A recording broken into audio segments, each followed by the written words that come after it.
So if you've clicked on this video, I just want to say I see you. Whether you're carrying the weight of something from the past or you're just trying to make sense of how you feel right now, you're not alone. Just know that.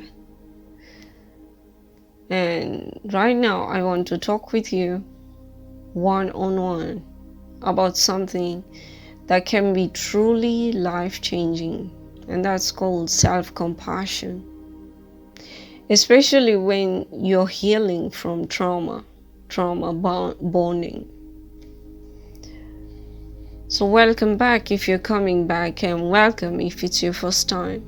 We're sharing guidance and everything to do with life, and I really appreciate you for being here today. So let's start here. What is trauma really? Trauma isn't always what we think it is, and it can come from obvious events like abuse, an accident, or a natural disaster. But it can also stem from more subtle things like being constantly ignored as a child, growing up in chaos, or just never feeling emotionally safe. And the thing is, trauma doesn't always scream. Sometimes it whispers. In anxiety that doesn't make sense, in trouble sleeping, in constantly second guessing yourself, or that tight feeling in your chest when someone raises their voice. It affects our minds, our emotions, even our physical health. And maybe you felt like, why can't I just move on? And that's okay. That's valid.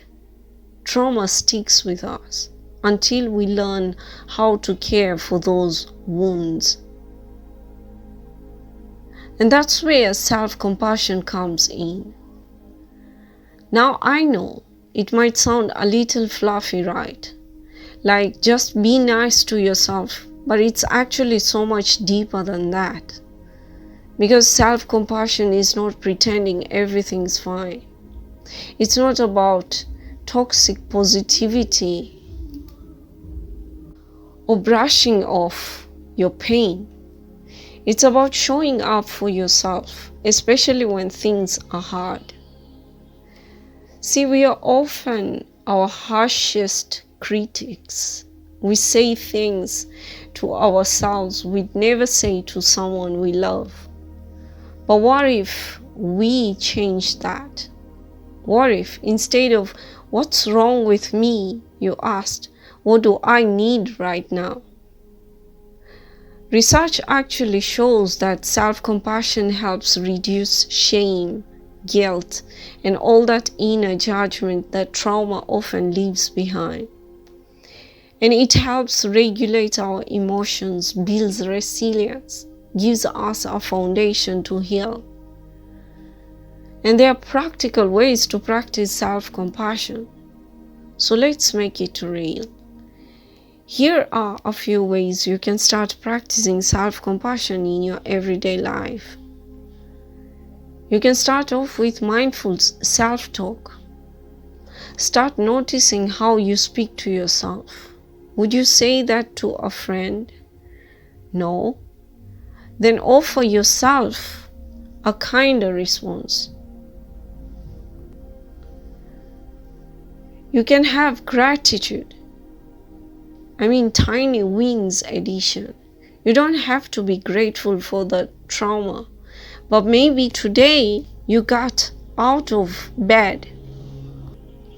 Maybe you made tea. That matters. You can do self-soothing. And this can be as simple as placing your hand over your heart and taking 3 deep breaths, just saying, "I'm safe right now." And it works. Also start noticing that inner critic voice. the one that tells you you're not enough or that you're broken. You can thank it for trying to protect you, and then choose a more compassionate truth.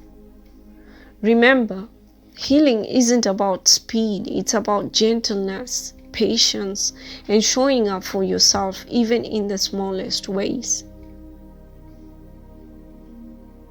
You can start building resilience and moving forward. And here's something I want you to hold on to. Healing is not a straight line, it's a journey. There is no finish line, no perfectly healed version of you waiting at the end. And you don't have to do it all alone. If you need help, talk to someone, a therapist, a support group, even a trusted friend. That doesn't make you weak, it makes you wise. And I've heard so many stories, people who thought they'd never move forward, but they did.